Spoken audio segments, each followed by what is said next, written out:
I found this feature in 3D Code called auto switching, I think. So my feet are one object. I also have my shins, so on and so forth with the rest of my character.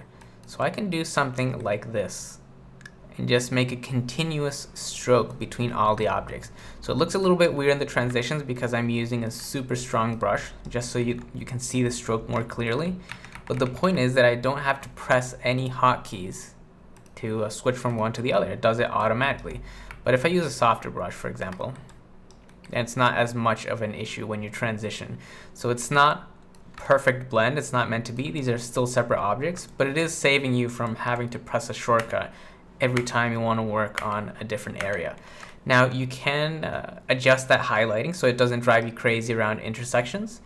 You can disable it, and the same with the auto switching. So that's the point I'm trying to make, I guess, is that you have the option. Do you want it to switch automatically for you, or do you want to turn it off? And Blender and ZBrush, I believe you don't have that option at all.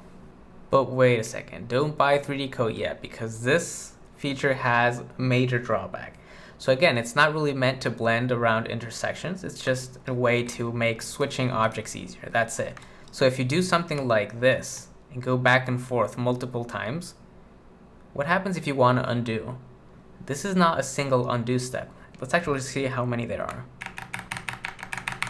Pressing Control Z.